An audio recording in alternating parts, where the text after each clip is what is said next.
ఉంటున్నాం.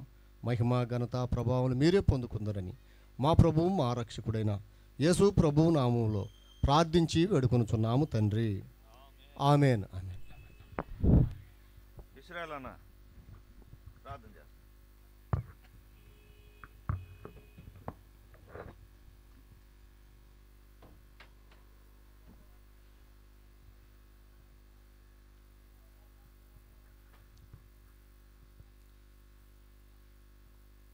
మహాపరిశుద్ధుడైన మా తండ్రి, నీ పరిశుద్ధ నామమును బట్టి స్తోత్రములు చెల్లిస్తూ ఉన్నాం. ఇంతవరకు నీ కృపతో మమ్మలను కాపాడి క్షేమంగా ఉంచి గురువారం రాత్రి నుండి ఈ సభలో ప్రారంభించి ఉండగా శుక్రవారం ఉదయం, సాయంకాలం, రాత్రి, అలాగే మా ప్రభా మరి శనివారం ఉదయకాలం, మధ్యాహ్న కాలంలో మీరు తోడుగా ఉండి జరిగించినందుకు నీకు స్తోత్రములు చెల్లిస్తున్నాం. బాప్తిసాల కార్యక్రమం కూడా మీరుండి కొందరకు నాయన బాప్తిసం ఇవ్వటానికి కృప చూపారు. అందును బట్టి నేను స్తుతిస్తున్నాం తండ్రి. మళ్ళీ సాయంకాల వేళ కూడికను ప్రారంభించుండగా మీ సన్నిధి మాతో ఉంచి ప్రభువా కొందరైనా రక్షణ పొందుటకు ప్రభువా మీ సహాయం అందించి నీ కృప తోడుగా ఉంచమని యేసుక్రీస్తు నామమున ప్రార్థన చేసి వేడుకుంటున్నాం తండ్రి. ఆమేన్.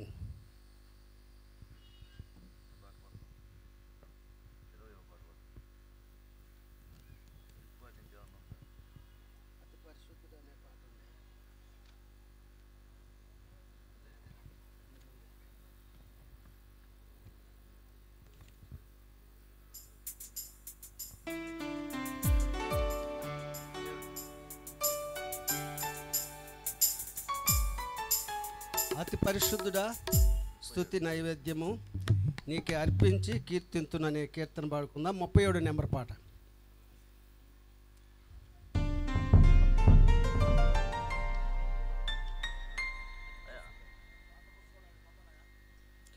పాటల పుస్తకాలు ఉంటే ఇంకా లేనటువంటి వారికి ఇవ్వండి. పాటల పుస్తకాలు ఎక్కడ కావాలి? పాటల పుస్తకాలు తీసుకురండి.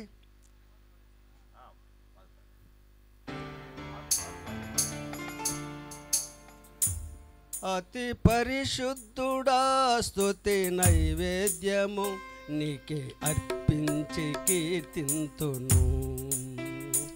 అతి పరిశుద్ధుడా, స్తుతి నైవేద్యము నీకే అర్పించి కీర్తింతును. నీవే నా పక్షమై నన్ను దీవించగా, నీవు నా తోడువై నన్ను నడిపించగా, జీవింతును నీ కోసమే.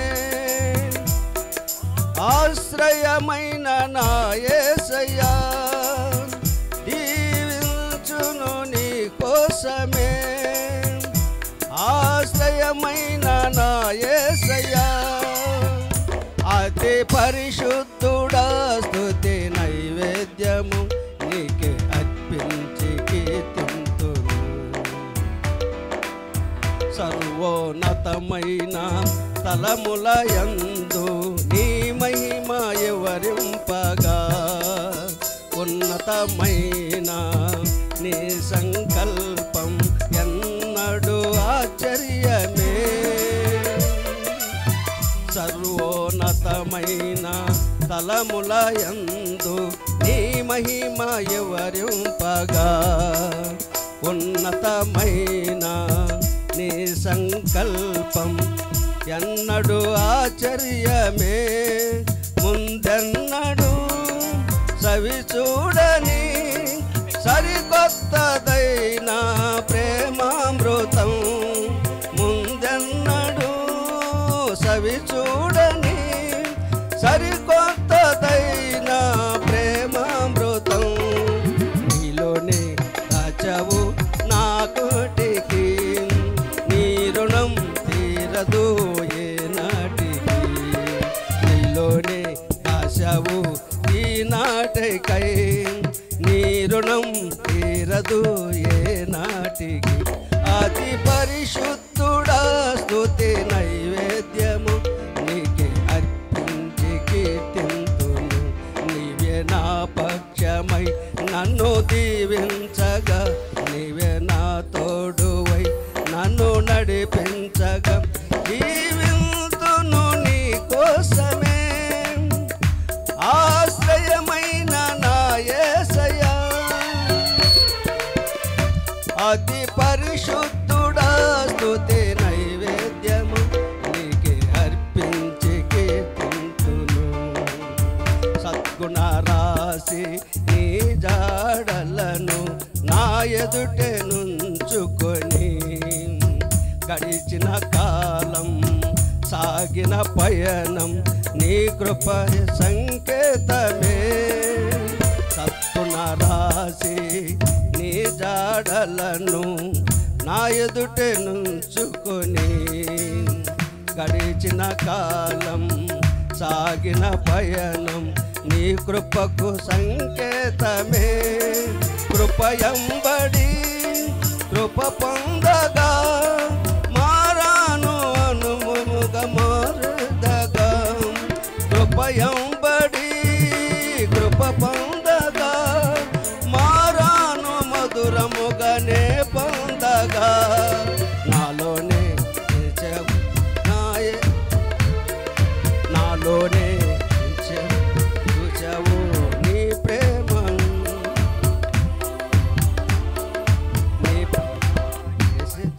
చూచావయ్యా నీ ప్రేమ చూపితివి నా యేసయ్యా నాలోన ఏ మంచి చూచావయ్యా నీ ప్రేమ చూపితివి నా యేసయ్యా అతి పరిశుద్ధుడా స్తుతి నైవేద్యము నీకే అర్పించి కీర్తింతును సారిపై నన్ను పాత్రగా నన్ను జారిపోనీయగా శోధనలెన్నో ఎదిరించినను నన్ను చోలిపోనీయగా సారిపై నన్న పాత్రగా నన్ను జారిపోనీయగా శోధనలెన్నో ఎదిరించినను నన్ను చోలిపోనీయగా ఉన్నావులే ప్రతి క్షణమున కలిసున్నావులే ప్రతి అడుగున ఉన్నావులే ప్రతి క్షణమున కలిసున్నావులే ప్రతి అడుగున నీవేగా యేసయ్యా నా ఊపిరి నీవేగా యేసయ్యా నా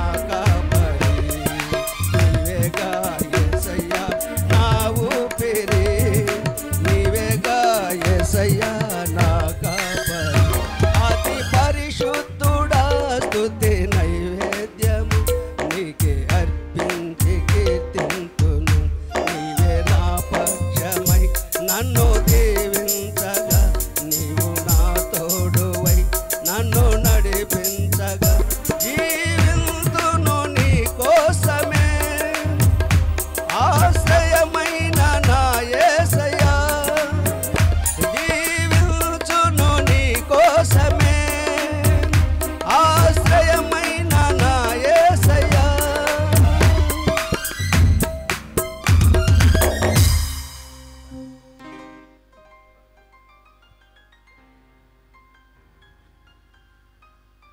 హలో ఈ సభలకి వేసిన ఈ సప్లిమెంట్లోంచి 28వ పాట పాడుకుందాం. వస్తారా మీరెవరైనా ఎవరైనా మీరు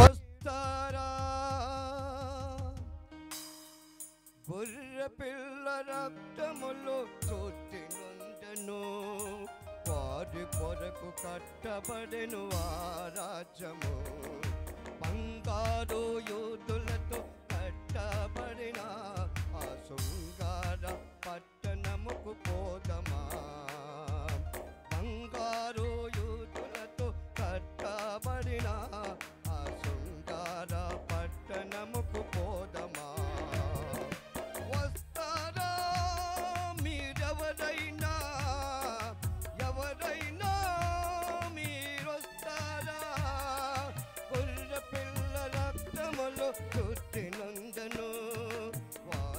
కొరకు కట్టబడెను ఆ రాజ్యము, వారి కొరకు కట్టబడెను ఆ రాజ్యము.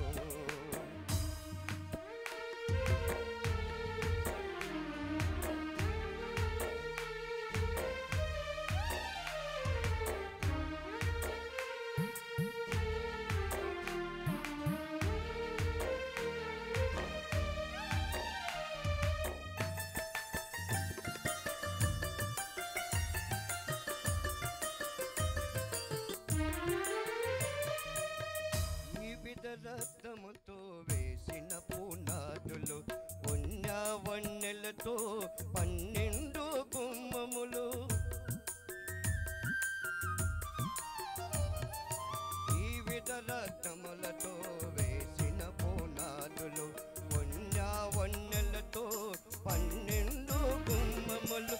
వస్తారా మీరెవరైనా, ఎవరైనా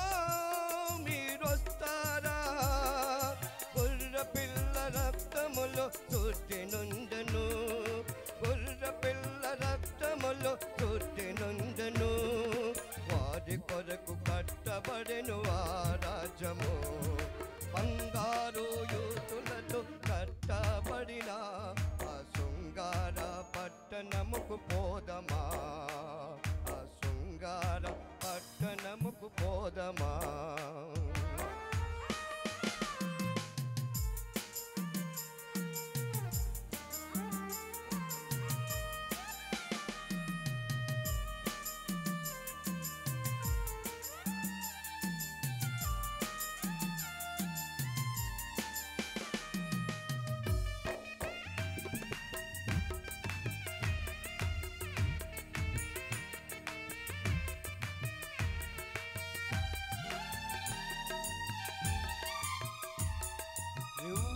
ఒక రెప్పపాటు చెవున మేఘాలపై నవ్వుకుంట మనమంతా ఎగిరిపోదమా.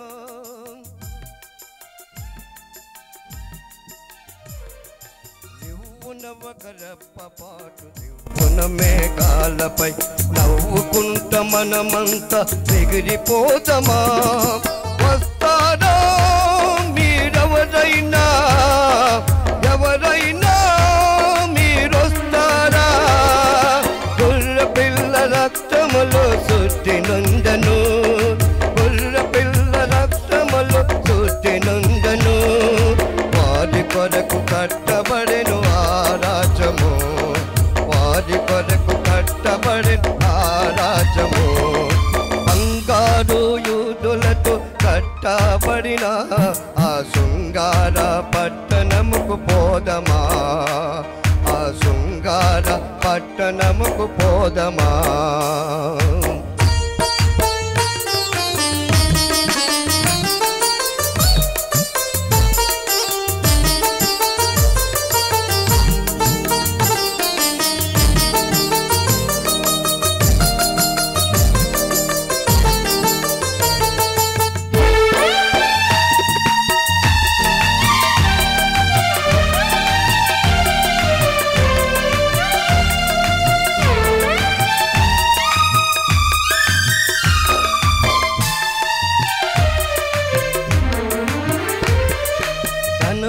పదవి భ్రమతో చేరలేవు అక్కడ, నీ తనము యామోహం విడిచిపెట్టుమెక్కడ.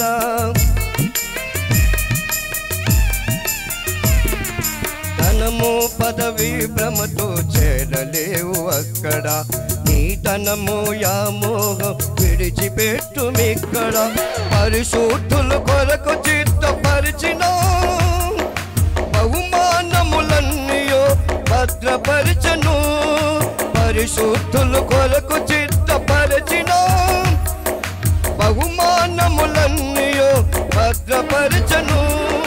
వస్తారా మీరెవరైనా, ఎవరైనా మీరొస్తారా, గొర్ర పిల్ల రక్తములో చుట్టినుండెను, గొర్ర పిల్ల రక్తములో చుట్టినుండెను, వారి కొరకు కట్టబడెను ఆ రాజ్యము.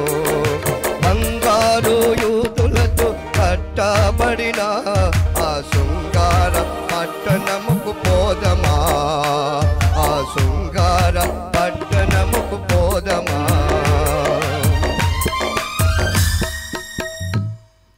ఒక కీర్తన పాడుకుందాం. 26వ నెంబర్ పాట. వస్తుంది వస్తుంది వస్తుంది యేసురాజు వెయ్యేళ్ల పాలన వస్తుంది అనే కీర్తన పాడుకుందాం. వస్తుంది వస్తుంది యేసురాజు వెయ్యేళ్ల పాలన వస్తుంది. యెరూషలేములో ఏలే కాలం వస్తుంది, త్వరలో వస్తుంది. వస్తుంది వస్తుంది వస్తుంది యేసురాజు వెయ్యేళ్ల పాలన వస్తుంది, త్వరలో వస్తుంది.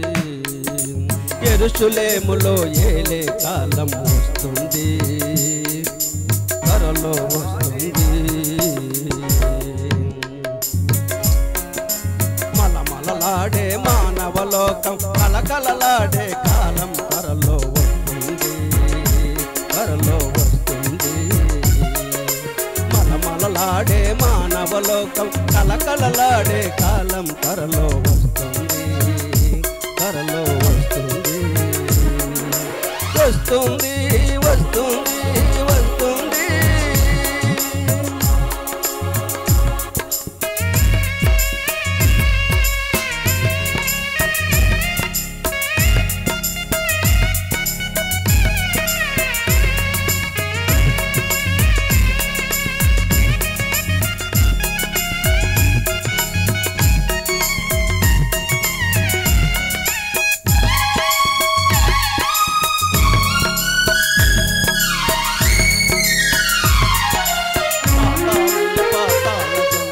బంధించి బహుభద్రము చేసి పరిశుద్ధులు పరివారముతోను సింహాసనమును అలంకరించి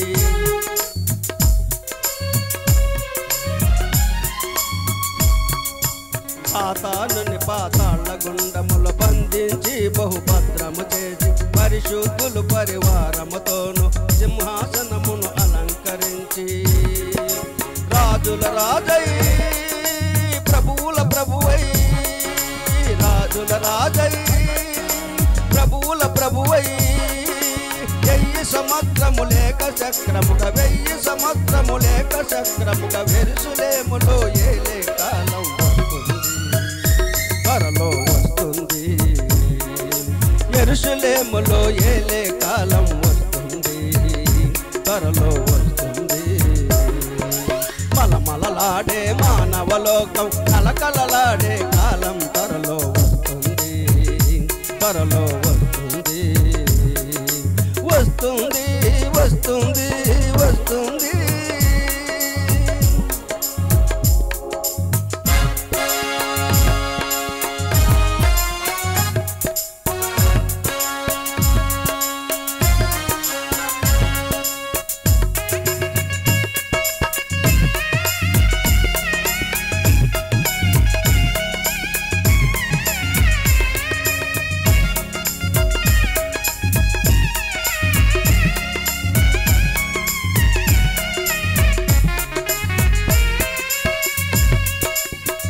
భయములు ఎద్దడలేక మరణాయుధములు మఠమైపోవును, వ్యాధి బాధలు హింసకాండలు వినబడవు ఇక ఆ రాజ్యములో.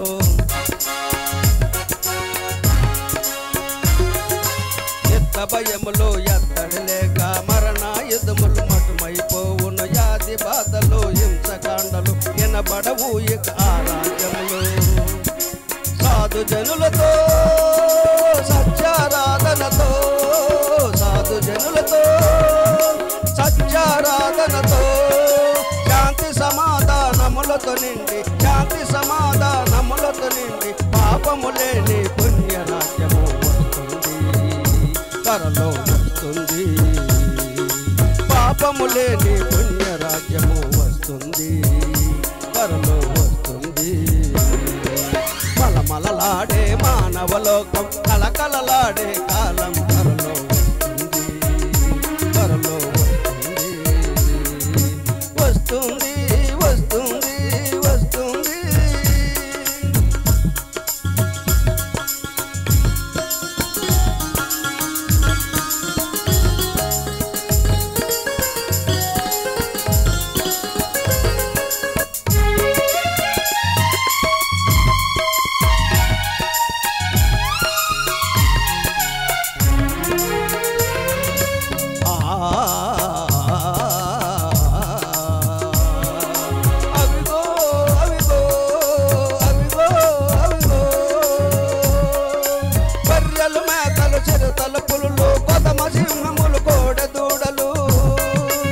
గర్రెలు మేకలు చిరుతల పులులు పదమ సింహములు కోడ దూడలు అవిగో అవిగో అవిగో అవిగో అన్నీ కలిసి ఐకమత్యముతో అన్నీ కలిసి ఐకమత్యముతో గట్టి బీళ్ళలో మేయుచుండగా గట్టి బీళ్ళలో మేయుచుండగా ఒక బాలుడు వెళ్ళి వాటిని గుంపుగా చేసి ఒక బాలుడు వెళ్ళి వాటిని గుంపుగా చేసి ఏటి వాగులో నీళ్లు పెట్టుకొని ఏటి వాగులో నీళ్లు పెట్టుకొని ఒక ఘాటిని గడిపే మేపే కాలం వస్తుంది త్వరలో వస్తుంది ఒక కాటిని కలిపి మేపే కాలం వస్తుంది త్వరలో వస్తుంది మలమలలాడే మానవలోకం కలకలలాడే కాలం త్వరలో వస్తుంది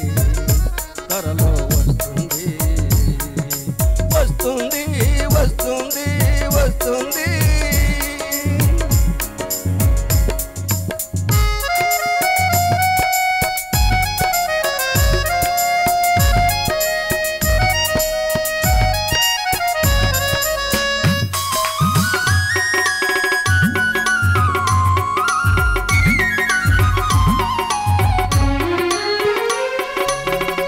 బాము పెను బాములన్నయో పుట్ట ఎత్త పెను ఏయుచుండగా పాలు విడుసు పసి పిల్లలందరూ పెను బాములతో ఆడుచుండగా నాగు బాము పెను బాములన్నయో పుట్ట ఎత్త పెను వేయుచుండగా పాలు విడిసి పసి పిల్లలందరూ పెను బాములతో ఆడుచుండగా హాని లేక అపాయము లేక అపాయము లేక త్వరలో హాని లేక అపాయము లేక సర్వలోకము శాంతివంతమై సర్వలోకము శాంతివంతమై మహిమతో నిండిన దైవ సామ్రాజ్యం వస్తుంది త్వరలో వస్తుంది మహిమతో నిండే సర్వ సామ్రాజ్యం వస్తుంది త్వరలో వస్తుంది మలమలలాడే మానవలోకం కలకలలాడే కాలం త్వరలో వస్తుంది వస్తుంది వస్తుంది వస్తుంది వస్తుంది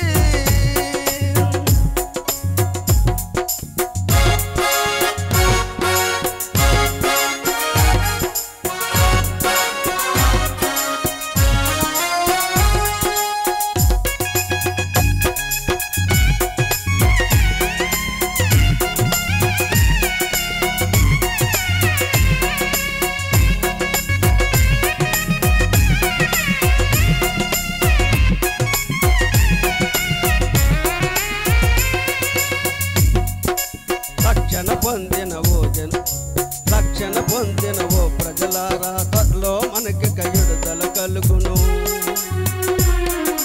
రక్షణ పొందిన సోదరులారా త్వరలో మనకి విడుదల కలుగును 1000 సంవత్సరములు యేసు రాజుతో అధికారులమై ఏలుచుందుము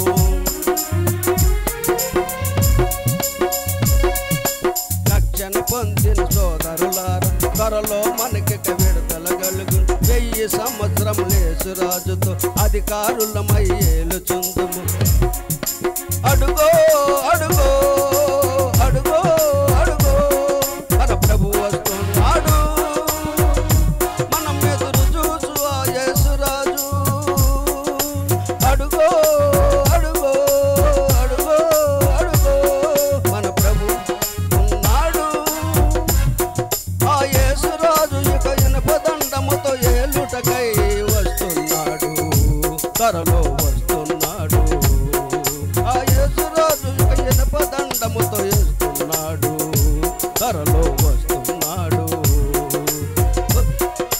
మలమలలాడే మానవలోకం కలకలలాడే కాలం త్వరలో వస్తుంది త్వరలో వస్తుంది వస్తుంది వస్తుంది వస్తుంది యేసు రాజు 1000 పాలన వస్తుంది యెరూషలేములో ఏలే కాలం వస్తుంది త్వరలో వస్తుంది యెరూషలేము ఎరుషలేములో ఏలే కాలం వస్తుంది, త్వరలో వస్తుంది, వస్తుంది, వస్తుంది, వస్తుంది.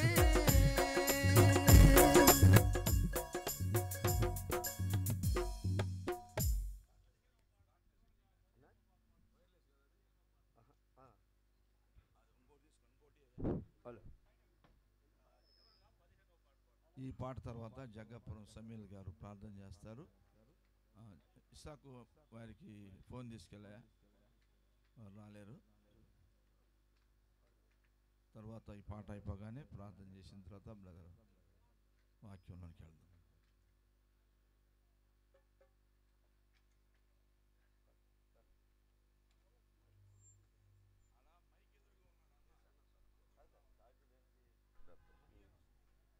పదిహేనవ పాట పాడుకుందాం. సాటి లేనిది యేసుని రక్తము పాపమును కడుగును ప్రియుడా, పాపమును కడుగును.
ప్రేమ కలిగినటువంటి దేవుని యొక్క శిలువ త్యాగాన్ని వివరిస్తూ ఉండగా ఇక్కడ కూర్చున్నటువంటి వారు కానీ ఈ శబ్దయంత్రం ద్వారా వింటూ ఉన్నటువంటి వారు కానీ అలక్ష్యము చేయక సాటి లేని యేసుని ప్రేమను పొంది ఆత్మీయంగాను శారీరకంగాను దీవెనకరంగా ఇక్కడి నుంచి వెళ్ళాలని మిమ్మల్ని అందరినీ ప్రేమతో ఈ వాక్యానికి ఆహ్వానిస్తూ ఉన్నాం. ఈ రాత్రి వేళ చివరి సెషన్లో 2 వర్తమానాలు ఉంటాయి. దైవజనులు మొట్టమొదటిగా జోసెఫ్ గారు మనకి దైవ స్వార్థను అందిస్తూ ఉంటారు. దయచేసి అందరూ నిశ్శబ్దముగా, ప్రాముఖ్యంగా చివర ఉన్నటువంటి వారు ఎవరు ఒకవేళ నేను మాట్లాడితే పక్కనటువంటి వారికి డిస్టర్బెన్స్, అది జ్ఞాపకం పెట్టుకోండి. ఎవరికి అభ్యంతరకరంగా ఉండొద్దు. వెనక ఉన్నటువంటి వారు దయచేసి మరి మాటలు తగ్గించండి. యెఫన్యా గ్రంథంలో చెప్తూ ఉన్నాడు, దేవుడు పరిశుద్ధాలయంలో నుంచి ఉన్నాడు, ఆయన ఎదుట సర్వలోకము మౌనముగా ఉండాలి. దేవుని సన్నిధి అంటే పిన్ డ్రాప్ సైలెంట్, అంటే ఒక చిన్న గుండె సూది పడినా శబ్దము వినపడేటట్లుగా ఉండాలి, అంత గంభీరంగా ఉండాలి దేవుని సన్నిధి అంటే. కాబట్టి ఇది మనం దృష్టిలో పెట్టుకోవాలి. మనం నేర్చుకోవడానికి వచ్చాం ఇక్కడ. దేవుని సన్నిధిలో మనం గడపటం ఎలా? మన యొక్క స్థానిక సంఘాల్లో ఒకవేళ అవసరాలను బట్టి, అవగాహన రాహిత్యాన్ని బట్టి మనం ఏ రీతిగా ఉన్నా ఇక్కడికి వచ్చి నేర్చుకొని మనం వెళ్ళాలి. కాబట్టి దేవుని సన్నిధి అనేటువంటి భయముతో మనం ఆయన సన్నిధిలో విధేయత కలిగి మౌనంగా ఉందాం. మన మధ్యలో మార్కన్న ఇనిమేళ ప్రార్థన చేసిన తర్వాత జోసెఫ్ గారు వాక్యాన్ని మనకు అందిస్తారు. శ్రద్ధగా ఆలకించాల్సిందిగా కోరుతున్నాను. సారీ అన్న జగ్గాపురం సామెల్ అన్న వెనక ఉన్నారు, వారు ప్రార్థన చేస్తున్నారు. అందరూ తలలు వంచి మౌనంగా ఉన్నాయి. హలో హలో చేయండి అన్న. మమ్మల్ని మిక్కిలిగా ప్రేమించిన మా ప్రియ పరలోకపు తండ్రి, అమూల్యమైన మీ నామమును బట్టి మీకు వందనాలు, స్తోత్రాలు, స్తుతులు చెల్లిస్తున్నాం. దయగల తండ్రి, మమ్మల్ని ప్రేమించి యేసుక్రీస్తులో పరలోక సంబంధమైన ప్రతి ఆశీర్వాదాన్ని ఉచితంగానే అనుగ్రహించి దేవుని కుమారులుగా కుమార్తెలుగా మీరు స్వీకరించినందున జ్ఞాపకం చేసుకొని మీకు వందనాలు, స్తుతులు చెల్లిస్తున్నాం. ఆ ప్రేమ యందు ఆయన రక్తధారలో మమ్మల్ని కొని తండ్రి అయిన దేవునికి ఒక రాజ్యముగా, యాజక సమూహంగా, పరిశుద్ధ జనముగా మమ్మల్ని ఏర్పాటు చేసుకున్నాం నాయన. అందుకని కైనికి వేలాది వందనాలు, స్తోత్రాలు, స్తుతులు చెల్లిస్తున్నాం. మనకు దూరస్తులైన మమ్మల్ని యేసు ప్రభువులో సమీపస్తులుగా చేశారు. అందుని వాటి మీకు వందనాలు అర్పిస్తున్నాం. ఇశ్రాయేలీలతో సహా పౌరులుగా చేశారు. అందును బట్టి మీకు కృతజ్ఞతలు సమర్పిస్తున్నాను ఆయన. మరి మీ అనాధికాల సంకల్పంలోనే నరసరావుపేటలో పెనుగేలు ప్రార్థనా మందిరం ఏర్పాటు చేయడంలో మీ చిత్తమైనందుకై, మీ కృప విస్తరించినందుకై మీకు జ్ఞాపకం చేసుకుని మీకు వందనాలు అర్పిస్తున్నాం. సంఘం ఇప్పటికే 40 సంవత్సరాలు దాటి ఉంటుండగా అంతకంతకు అభివృద్ధి పొందడానికి మీరు ఇచ్చిన ధన్యతను బట్టి మీకు వందనాలు, స్తోత్రం చెల్లిస్తున్నాం. సంఘ క్షేమం కొరకు, నీ మహిమ కొరకు ఎలాగూ మేము భయంతో కూడినటువంటి భక్తి కలిగి ప్రవర్తించాలో మాకు నేర్పించే దేవుడు అని జ్ఞాపకం చేసుకుంటున్నాను ఆయన. పెనుగేలును ప్రభావ మీరు ఆశీర్వదించాను ఆయన. అందుని బట్టి పెనుగేళ్ళు అంతకంతకి సంఖ్య విస్తరించిపోతుండగా అనేకులు నీ నామమందు విశ్వాసం నుంచి సంఘంలో చేర్చబట్టడానికి మీరు కృప చూస్తున్నారు. నీకు వందనాలు. సంఘాన్ని జీవించండి నాయన. నీ రాకడ కొరకు సిద్ధపరచండి ప్రభావ. నీ రాకడలో ఎత్తబడేటువంటి గుంపులో మేము ఉండగలుగుటకు కృప చూపమని, ఆరంభం నుండి ఆఖరి వరకు మీ ఆధిపత్యం కింద జరిగించి మహిమ పొందమని సముద్ర ప్రభ ఈ 3 దినాలు నీ కృప ద్వారా చక్కగా జరిగిస్తున్నారు. ఎలాంటి వీరికి ఇబ్బందులు లేకుండా వాతావరణాన్ని కూడా అనుకూలపరిచి మైకి శబ్దాలన్నింటినీ కూడా మీ స్వాధీనంలో ఉంచుకున్నారు నాయన. అందుని బట్టి మీకు వందనాలు. చక్కగా క్రమంగా మా సంఘాన్ని నడిపించుకోవడానికి ఇచ్చిన ధన్యతను బట్టి నీకు స్తుతులు చెల్లిస్తున్నాం. దీవించండి. ఈ కోడిక ఆరంభం నుండి ఆఖరి వరకు మీరుండి నీకే మహిమ ఘనత ప్రభావములు కలిగించుకోండి. ప్రభు దినం కొరకు మమ్మల్ని సిద్ధపరచుకొని ఘనమైన మీ నామం మహిమపరుచుకోమని యేసు ప్రభు అమూల్యమైన నామమున, అన్ని నామముల పై నామమున స్తోత్ర వందనములను సమర్పించి ప్రార్థన చేసుకుని తండ్రి. ఆమేన్, ఆమేన్. అన్నగారికి వందనాలు. ఎందుకంటే నర్సాపేట పెనుగేలుకి బాగా ఆయన ప్రయాణాలు చేయగలిగిన రోజుల్లో సహవాసం కొరకు ప్రయాసపడే వ్యక్తి.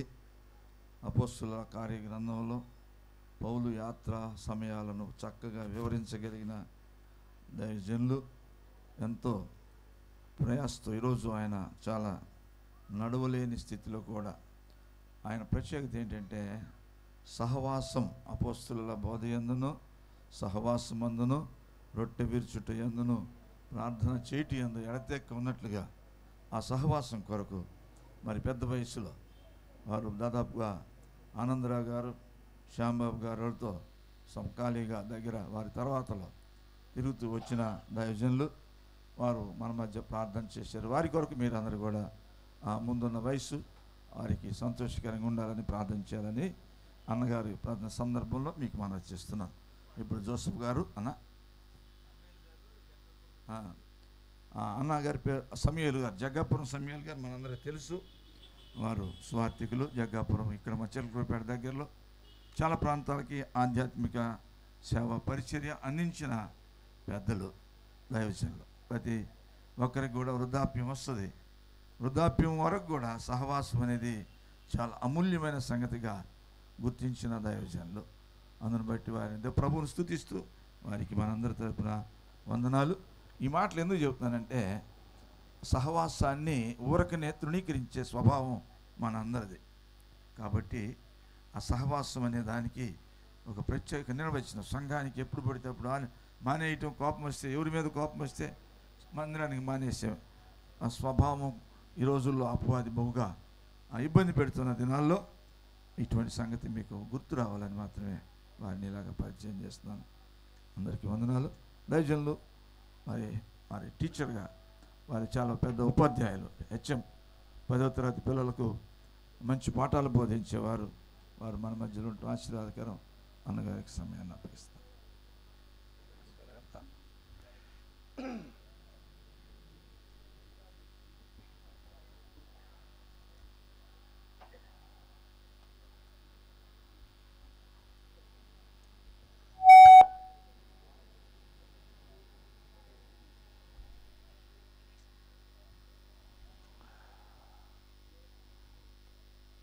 ప్రభు సముఖమున ఆశతో ఆసక్తితో కూర్చున్న మీ అందరికీ ప్రభు అయిన క్రీస్తు యేసు వారి నామమున నా హృదయపూర్వకమైన వందనాలు తెలియచేస్తూ ఉన్నాను. ఈ సమయంలో మనం ప్రయోజనం పొందుకొని వెళ్ళాలి అన్నదే మన గురి. మన ప్రయోజనము కొరకే ఈ కూడికలు. నిష్ప్రయోజనముగా వెళ్ళుట ద్వారా ఎంత నష్టం. అందువల్ల ఏ పని చేసినా నిష్ప్రయోజనం కాకూడదు. ఇది జ్ఞానుల యొక్క ఆలోచన. విలువైన సమయం దేవుని మాటలు వినడానికే ఈ కూడికలు ఏర్పాటు చేసుకున్నాం. మనం ఆ పని మీదనే వచ్చాం, ఆ పని మీదనే ఉండాలి. ఈ రాత్రి వేళ దేవుని సన్నిధిలో ప్రయోజనం పొందుకోవాలి అంటే మాటి మాటికి ఒక 3 సూత్రాలను, 3 జాగ్రత్తలను పాటించాలని చెప్తూ ఉంటాను. ఒకసారి నిర్గమాకాండం తిప్పండి. నిర్గమాకాండం 23వ అధ్యాయం 21వ వచనం చూడండి. నిర్గమాకాండం 23, 21. ఆయన సన్నిధిని జాగ్రత్తగా నుండి చాలు. మొదటి జాగ్రత్త, దేవుని సన్నిధిని ఎట్లా ఉండాలి చెప్పండి? జాగ్రత్తగా ఉండాలి. కరెంటు దగ్గర జాగ్రత్తగా ఉంటేనే దానివల్ల మేలు పొందుకుంటాం. ఒకవేళ అజాగ్రత్తగా వ్యవహరిస్తే మేలు జరగకపోగా నష్టాన్ని పొందుకుంటారు. మన దేవుడు దహించు అగ్ని. ఆ దేవుని సన్నిధికి వచ్చాను అన్న స్పృహ కలిగి ఉండాలి. మన మధ్యలో దేవుడు ఉన్నాడని నమ్ముతున్నాం కదా, మరి ఎంత జాగ్రత్తగా ఉండాలి? ఈ విషయాన్ని ఎన్నడూ మర్చిపోవద్దండి. ఇప్పుడే కాదు, ఎక్కడైనా. నేను ఎక్కడికి వెళ్తున్నాను? దేవుని సన్నిధికి వెళ్తున్నాను. దేవుని సన్నిధిలో నా ప్రవర్తన ఎలా ఉండాలి? జాగ్రత్తగా ఉండాలి. జాగ్రత్తగా ఉండాలి. అజాగ్రత్త మనకు మేలు కలగజేయకపోగా కీడునే తీసుకొని వస్తుంది. రచ్చబండ లెక్కనే ఉంటుంది, బస్ స్టాండ్ లాగా ఉంటుంది, మార్కెట్ లాగే ఉంటుంది. దేవుని సన్నిధిలాగే ఉండాలి. దేవుని సన్నిధిని భంగం చేయొద్దండి. ఒక వ్యక్తి సాక్ష్యం చెప్పగా విన్నాను. మీరు ఎలా రక్షించబడ్డారు అంటే, నాకు హృదయములో నెమ్మది లేక, శాంతి సమాధానం లేక రోడ్ల వెంట తిరుగుతూ ఉంటే ఒకచోట అనుకోకుండా మందిరం కనిపించింది. ఎందుకు అక్కడ ఆగాను. ఆ గేటు దగ్గరికి వెళ్ళి చూస్తే దాదాపు 80-90 మంది ఆరాధన చేస్తున్నారు ఆదివారం. కానీ నేను వెనక నిలబడ్డా, ఒక్కరు కూడా నా వైపు తిరిగి చూడలేదు. నాకెందుకో మొట్టమొదటిసారి ప్రశాంతత అనుభవించాను. అక్కడ కూర్చున్నాను వెనక, వాళ్ళు ఏదేదో చేస్తూ ఉన్నారు, నేను చూస్తూ ఉన్నాను. చివరికి అంత అయిపోయిన తర్వాత దేవుని దాసుడు వాక్యం చెప్పగా, ఆ వాక్యము ద్వారా రక్షించబడ్డాను అని ఒక స్టేట్ బ్యాంకు మేనేజర్ సాక్ష్యం చెప్పాడు. ఆయన అక్కడ కూర్చోవడానికి కారణం ఏంటంటే, ఆయన సన్నిధి ఆయన్ను ఎంతగానో ఆకర్షించింది.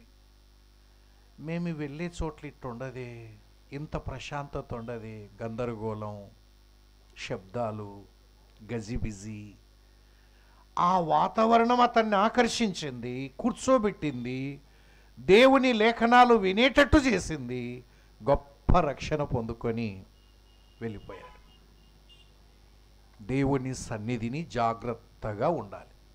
రెండవ జాగ్రత్త ఏంటి? 22వ వచనం చూడండి, కిందనే అక్కడే 21 చదువుకున్నాం. ఇప్పుడు 22, నిర్గమాకాండం 23, 22. అయితే నీవు ఆయన మాటను జాగ్రత్తగా విని. రెండవ జాగ్రత్త కూర్చుంటేనే సరిపోదు సుమా. ఏ పని మీద ఇక్కడికి వచ్చాం చెప్పండి. ఎవరైనా అడిగినారనుకోండి, ఎందుకు వెళ్తున్నారు మీటింగ్స్ కంటే, జవాబు ఒకటే, ఏంటి చెప్పండి? ఆయన మనల్ని కలుసుకొని మనతో మాట్లాడాలనేది దేవుని ఆశ. మనము క్షేమంగా ఉన్నప్పుడే మాట్లాడతాడు, నువ్వు వింటే. మనము క్షేమం తప్పినాక దేవుని సన్నిధికి వచ్చి ఏడుస్తూ ఉంటాం. దేవుడు ఎప్పుడో చెప్పాడు, నేను ఏ రోజో నీతో మాట్లాడాను, కానీ నువ్వు నన్ను గ్రహించలేదు. క్షేమంగా ఉన్నప్పుడే మాట్లాడే దేవుడు మన దేవుడు, మనతో మాట్లాడే దేవుడు. నువ్వు వినడానికి సిద్ధపడితే. వినేవాడు లేనప్పుడు ఎవరు మాట్లాడతారు చెప్పండి? మాటలకు అర్థం ఉందా? ఇక్కడ కూర్చున్న వారందరి పని ఒకటే పని ఉండాలి. ఎంతమంది అన్న ఉండనివ్వండి, 10,000 మంది ఉండొచ్చుగాక, ఒకటే మనస్సు, నేను దేవుని మాటలు వినడానికి ఇక్కడికి వచ్చాను. ఆ మాటలు వినకుండా ఎంత పని చేసి వెళ్ళినా కూడా ప్రయోజనం ఏమీ ఉండదు. ఒకవేళ మీరు ఎన్ని పనులన్నా చేయండి, అసలు పని చేయకపోతే ఈ పనుల వల్ల ఒరిగింది ఏమీ ఉండదు. కాబట్టి దేవుని మాటలు వినడానికి సిద్ధపడాలి. చాలామంది అంటుంటాం కదా, వాక్యం చెప్పేవాడు సిద్ధపడాలి అంటాం. ఎస్, 100కి 100% కరెక్టే. మరి వినేవానికి సిద్ధపాటు వద్దా? చెప్పేవారికైనా సిద్ధపాటు? వాక్యం వినేవారికి ఏ సిద్ధపాటు అక్కర్లేదా?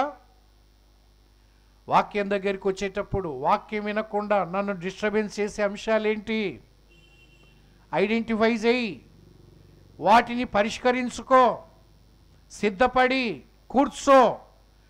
దేవుని వాక్యం హృదయములోనికి చొచ్చుకొని పోతుంది. అలా లేకుండా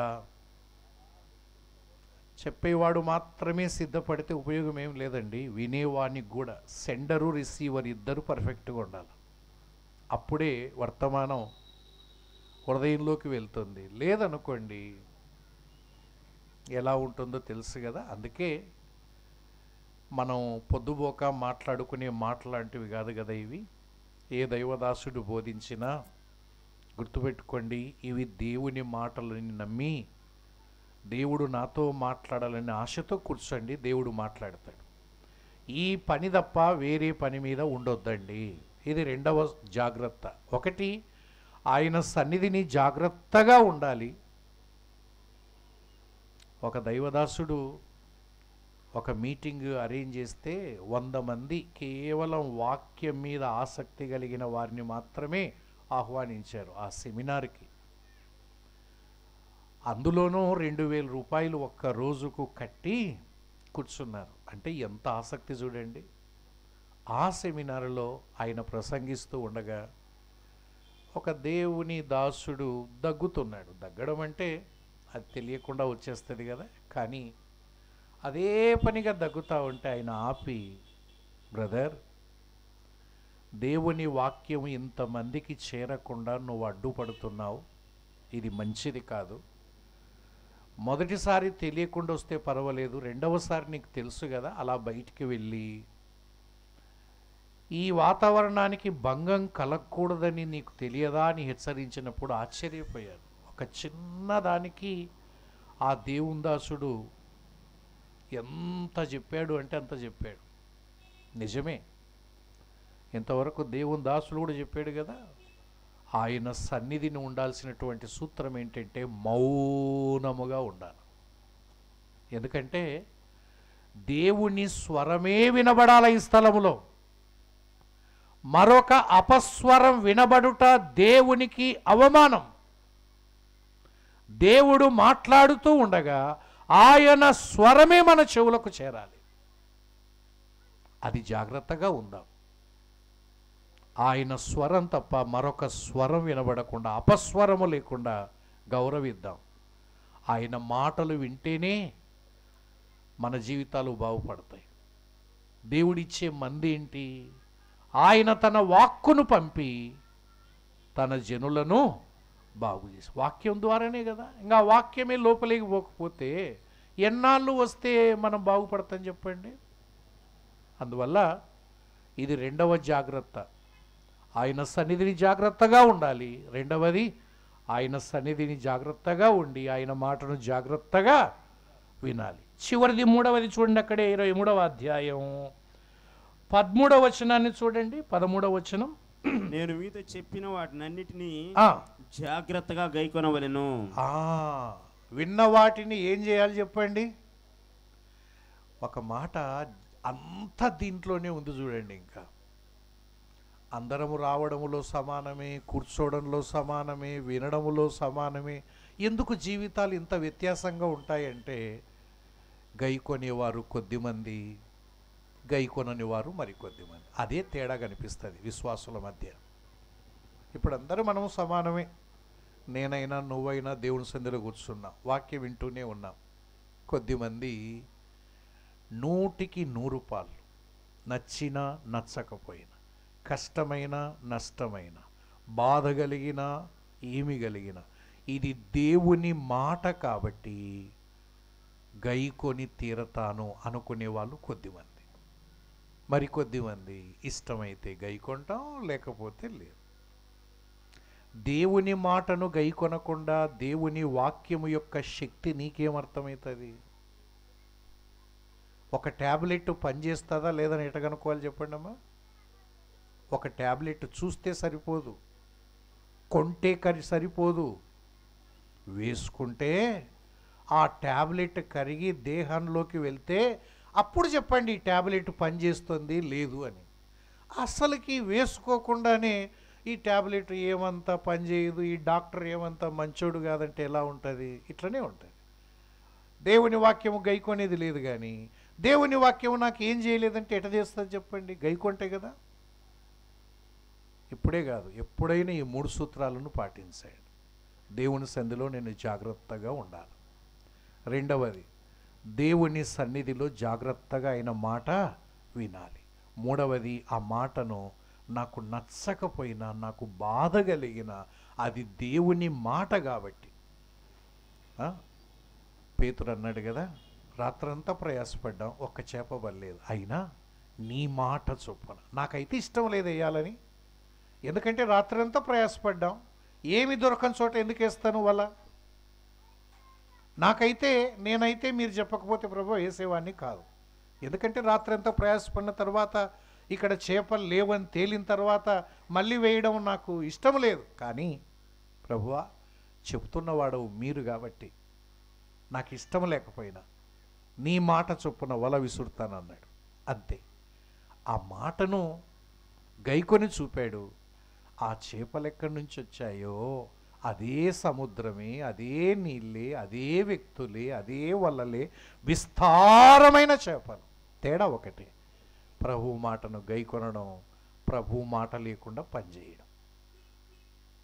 ఈ 3 జాగ్రత్తలు మనసులో పెట్టుకొని ఈ రాత్రి వేళ మనకున్న సమయంలో దేవుని వాక్యాన్ని విందాం రండి. మన ధ్యానం కొరకై యెషయా గ్రంథం 41వ అధ్యాయం. యెషయా గ్రంథం 41వ అధ్యాయం 14, 15 ఆ 2 వచనాలను చదువుదాం. పురుగు వంటి యాకోబు, స్వల్ప జనముగు ఇశ్రాయేలు, భయపడకుడి, నేను నీకు సహాయము చేయుచున్నాను అని యెహోవా సెలవిస్తున్నాడు. నీ విమోచకుడు ఇశ్రాయేలు పరిశుద్ధ దేవుడే. కక్కులు పెట్టబడి పదునుగల క్రొత్తదైన నురిపిడి మ్రానుగా నిన్ను నియమించి ఉన్నాను. నీవు పర్వతములను నూర్చుదువు, వాటిని పొడి చేయుదువు, కొండలను పొట్టువలే చేయుదువు. చాలు. దయగల మా తండ్రి, మీకు స్తోత్రాలునైనా. సమాజాన్ని సమకూర్చినందుకై స్తోత్రాలు. మీ ఎదుట శ్రద్ధగా ఆసక్తితో కూర్చున్న ప్రతి బిడ్డను ఎరిగిన దేవుడవు నాయన. ఆశగల ప్రాణాన్ని తృప్తిపరిచే దేవుడవు గనక మీ చేతులకు అప్పగిస్తూ ఉన్నాం. ప్రజలు మీ వారు, వాక్యం మీది నాయన. జ్ఞాపకం చేసుకోండి ప్రభువా. ఈ భారాన్ని భరిస్తూ ఈ దినాలు మీ సంధిలో ఉండడానికి కారణమైన పెనుయేలు ప్రార్థనా మందిరం సహవాసం, పరిశుద్ధులు, పెద్దలు, సేవకులు, కుటుంబాలన్నింటిని బట్టి మీకు స్తోత్రాలు. ప్రభు కోసం పడే ప్రయాస ఎన్నటికీ వ్యర్థం కాదని ఎరిగి ఈ ప్రయాసను సంతోషంతో కొనసాగించటానికి మరింత మంచి బలము, శక్తిని, వనరులను దయచేయండి. ఈ రాత్రి వేళ నిలబడిన నన్ను మరుగు చేసి మీరు మాట్లాడి మహిమ పొందవని మా ప్రభువును మా రక్షకుడైన క్రీస్తు యేసు వారి పుణ్యనామమున స్తోత్రించి వేడుకుంటున్నాము తండ్రి. ఆమేన్. ప్రభునందు ప్రియులారా, ధ్యానం కొరకై యెషయా గ్రంథం 41వ అధ్యాయం 14, 15 వచనాలు చదివాం. దేవుడైన యెహోవా ఇశ్రాయేలుతో లేదా యాకోబుతో మాట్లాడిన 2 వచనాలు చదువుకున్నాం. ఇందులో మొదటగా యాకోబును సంబోధించిన తీరు మనల్ని ఆకర్షిస్తుంది. యాకోబును దేవుడు ఏమని పిలుస్తున్నాడు? సంబోధించడం అంటే అర్థం ఏంటంటే పిలువడం. దేవుడు ఏమని పిలిచాడు చూడండి 14వ వచనంలో, పురుగు వంటి యాకోబు అన్నాడు. యాకోబు సామాన్యుడేం కాదు కదా, ఒక గొప్ప జనాంగానికి తండ్రి. ఆయన కడుపులో నుండి 12 జనాంగాలు బయటకు వచ్చి అంత గొప్ప వ్యక్తిని దేవుడు ఏమని పిలుస్తున్నాడంటే పురుగు వంటి యాకోబు అన్నాడు. ఒకవేళ నిన్ను నన్ను పిలిస్తే నువ్వేమనుకుంటావు? అసలుకి మన గురించి మనం ఏమైనా అనుకున్నామా ఎప్పుడైనా?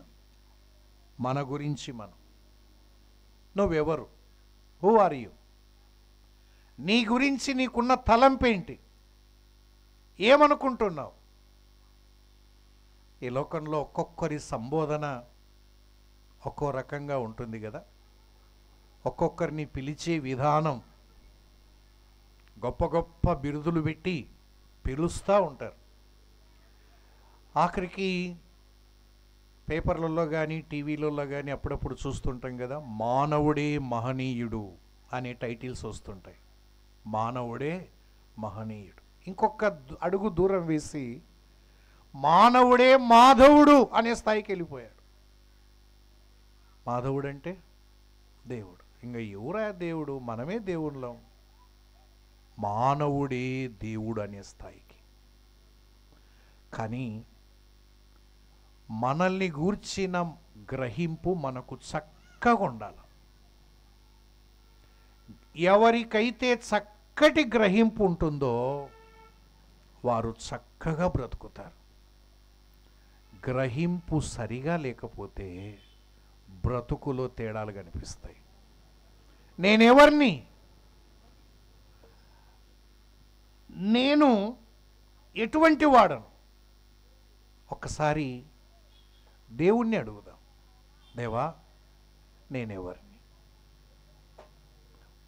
పక్కన పెడదాం మన చదువులు, మన ఉద్యోగాలు, మన డిజిగ్నేషన్స్, మనకున్నటువంటి ప్రతిష్ట, నీకు ఏమేమి ఉన్నాయో అన్నీ పక్కన పెట్టేసి ఒకసారి దేవుణ్ణి అడుగుదాం. దేవా, నేనెవరిని? రండి, మొదట కొన్ని విషయాలు అలా చూద్దాం. మొట్టమొదటి మానవుడైన ఆదాముతో దేవుడు ఏమన్నాడు అంటే, ఆదికాండం 3వ అధ్యాయానికి రండి. ఆదికాండం 3వ అధ్యాయం 19వ వచనాన్ని ఒకసారి చూద్దాం. 3వ అధ్యాయం 19వ వచనం. నీవు నేలకు తిరిగి చేరు వరకు నీ ముఖపు చెమట కార్చి ఆహారము తిందువు. ఏలైనగా నేల నుండి నీవు తీయబడితివి, నీవు మన్నే గనుక తిరిగి మన్నైపోదు అని చెప్పెను. ఆదామును చేసిన దేవుడు, నిర్మించిన దేవుడు ఆదాముతో చెప్పిన మాట. ఆదామా, నీవెవరో తెలుసా? ఆ 2 పదాలు పెట్టుకోండి. నీవు మన్నే. ఎవరు చెప్పండి? ఎవరు? మనం. ఇవన్నీ పక్కన పెట్టినామనుకోండి, మనకుండేటువంటి వాటన్నిటి పక్కన పెడితే మనందరం మన్నే, మంటి సరుకే గనుక తిరిగి మంటికే చేరేవారు. ఒకసారి పేపర్లో ఇలా టైటిల్ చూశాను, మహనీయుడు మంటికి చేరిన వేళ. ఎస్పి బాలసుబ్రహ్మణ్యం గారు చనిపోయినప్పుడు ఆ టైటిల్ పెట్టారు పేపర్లో. మహనీయుడు మంటికి చేరిన వేళ. నిజమే, నువ్వెంత ఉన్నత స్థానానికి ఎదిగినా, ఎంత గొప్ప స్థితిలో కనపడ్డా, చివరికి మనం మన్నే గనుక తిరిగి మంటికి చేరాలి. ఈ విషయాన్ని ఎన్నడూ మర్చిపోవద్దండి. మనం అప్పుడప్పుడు పిల్లల్ని ముద్దాడుతూ, గారాబం చేస్తూ, పిల్లల్ని ఎత్తుకొని ఇలా అంటుంటారు కదా, నా బంగారు కొండ అని. నిజంగా అది బంగారు కొండనా, మట్టి కొండనా? మట్టి కొండనే, ఏం అనుమానం అక్కర్లేదు. మనం ప్రేమతో అలా పిలుస్తుంటాం. నా బంగారు కొండ 10 కోట్లు ఇచ్చినా ఇస్తానా అంటుంటారు. నిజమే, కొన్ని ఎర్రమట్టి, కొన్ని నల్లమట్టి, మట్టిలో తేడాలు తప్పితే మన సరుకు ఇదే. అందుకే చూడండి, ఒక ప్లాస్టిక్ పేపర్ని ఒక మనిషిని పాతి పెడితే సంవత్సరం తర్వాత తిరిగి ఓపెన్ చేస్తే మనిషి దేహములో ఎముకలు తప్ప ఆనవాళ్ళు కనపడవు. కానీ ప్లాస్టిక్ పేపర్ మాత్రం ఎట్లుండేది అట్లాగే కనిపిస్తుంది. దాని అర్థం ఏంటంటే ఇది మంటి నుంచి తెయ్యబడింది అని స్పష్టంగా అర్థమవుతుంది కదా. మన్నే. దాన్ని పక్కన పెట్టేసి నేనంటే ఏమనుకున్నావో తెలుసా అంటుంటారు. ఏమనుకోవాలి? ఇప్పుడే అనుకోవాలి. నా మెట్లు ఎక్కడానికి అర్హత ఉందా అంటారు కొద్దిమంది. అయ్యో, అవి తర్వాత. నువ్వు మన్ను అని గుర్తుపెట్టుకో. ఒక ఇంటికి వెళ్తే భర్త భార్యని ఇలా పిలుస్తున్నాడు, మంటిదానా ఎక్కడున్నావు అంటున్నాడు. నేను ఆశ్చర్యపోయినా. ఆమె మంటోడా వస్తున్నలే అంటుంది. ఏమన్నా ఈ పేర్లంటే ఇవే స్టాండర్డ్లేనా? ఊకే బంగారక్క ఇవన్నీ దండగా, ఇవే గుర్తు చేసుకుంటుంటాం మేము, మంటి నుంచి తీయబడ్డాం కదా అని. కాబట్టి ఆది మానవునితో దేవుడు గుర్తు చేసినాడు, నువ్వు మన్నే అన్నాడు. రెండవది చూడండి, ఒక మాట మనం ఎవరము అంటే 31వ కీర్తనలో ఒక పోలిక అలా చూద్దాం. 31వ కీర్తన 12వ వచనం. 31వ కీర్తన 12వ వచనం చూడండి. మరణమై స్మరణకు రాకున్న వాని వలె మరువబడితిని ఓటికుండ వంటి వాడనైతిని. కీర్తన ఎవరిది? ఇది దావీదు కీర్తన. దావీదు కీర్తనే. దావీదు ఇటువంటి వాడనైతిని అని తన గురించి తాను చెప్తూ ఉన్నాడు. ఎటువంటి వాడనట? ఓటికుండ వంటి వాడనైతిని. ఓటికుండ వంటి వాడనైతిని. కుండ యొక్క లక్షణం ఏంటి? ఇప్పుడంటే కుండ పాత్రలన్నీ మర్చిపోయినాం. ఏదో ఇంట్లో అక్కడక్కడ నీళ్లు తాగడానికి కొన్ని పాత్రలు మాత్రం కుండ మట్టితో చేసినవి ఉన్నాయి. మిగతా వాటి స్థానంలో లోహాలతో తయారు చేసిన పాత్రలు వాడుకుంటున్నాం. రేపొద్దున అవి పోతే కుండ ఎలా ఉంటుంది అని పిల్లలకి చెప్పడానికి చాలా కష్టం. మళ్ళీ హైదరాబాద్ పోయి శిల్పారామంలో చూపించాలి కుండ అంటే ఇది రాని. ఓసారి ట్రైనింగ్ పడి అక్కడికి పోతే ఎద్దుల బండి మీద తిరుగుతూ ఉంటే నేను అడిగిన, అరే ఈడ కూడా ఎద్దుల బండి తిప్పుతుండారంటే, ఊకే తిప్పలే సార్, 250 ఇచ్చినారు ఇల్లు తిరగడానికి అని. అయ్యయ్యో, మా ఊర్లో ఫ్రీగా తిప్పుతారు కదంటే అవన్నీ మానేసి మళ్ళీ ఆడపోయి దాని మీద తిరిగి ఆనందించే కాలం వస్తుంది కదా. నిజమే, ఓటి కుండ. కుండ అంటే కూడా చాలామందికి తెలియదు. కుండ లక్షణం ఏంటంటే ఏనాటికైనా పగిలిపోయేదే, ఏనాటికైనా. అందుకే పెద్దలు గతకాల పాటలు ఎంత అద్భుతంగా రాశారు. కుండవురా నీవు పగిలెదవు, అయ్యో మానవా ఇది మాయరా, రాలిపోదువో నీవు కూలిపోదువో, తెలియదురా నీకు ఏ దినమో. ఈ కుండ బాగున్నంతసేపే నీళ్లు పోసుకున్నా ధాన్యం పోసుకున్నా ఒక్కసారి కింద పడింది అంటే నెత్తి నోరు కొట్టుకున్నా ఈ కుండ అతకదు. అది మనం ఏడ్చిన ప్లాస్టిక్ బిందె పగిలిందనుకోండి ఏం చేస్తారమ్మా? ప్రతి ముక్క ఎత్తి పెడతారు. ప్లాస్టిక్ బిందె పగిలిందనుకోండి ప్రతి ముక్క ఎత్తి పెడతారు. ఎందుకో తెలుసా? 5 రూపాయలను తగ్గించడా లేనా? అదే కుండ పగిలితే దానిలో పెంకులు అంటాం, బోకి పెంకులు.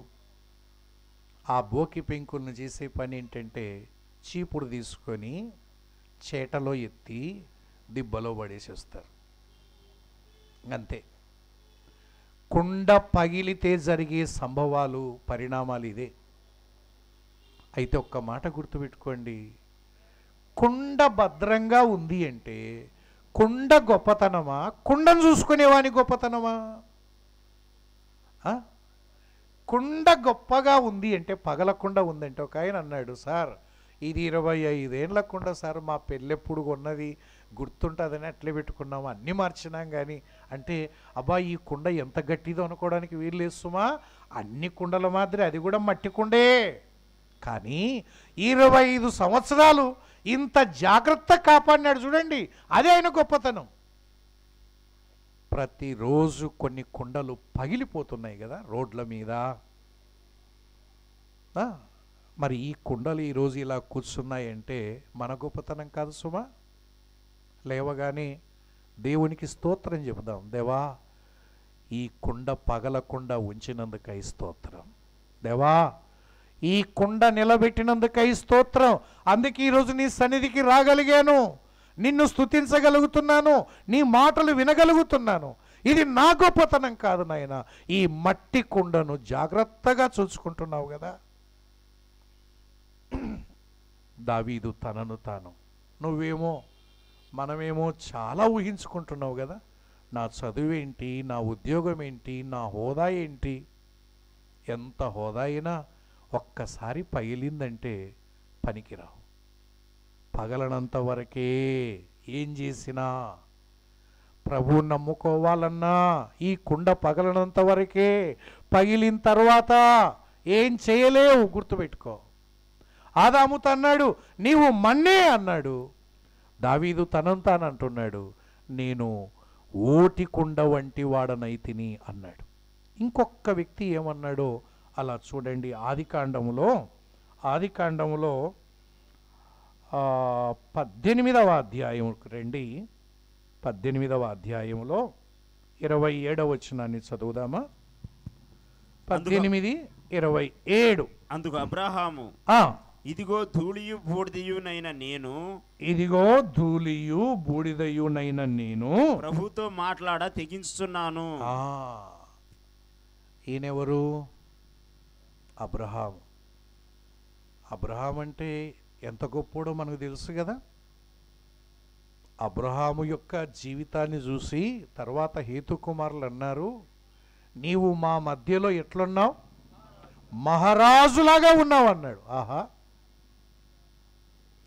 నడవడికలో రాజరికం ఉంది కానీ కిరీటాల్లో రాజరికము లేదు. నడవడిక అలా ఉండాలి, మన ప్రవర్తన అలా ఉండాలి. అబ్బా, రాజులాగా ఉన్నారా మన మధ్యలో. ఆ సాక్ష్యం ఉందా? మనం రాజులమే.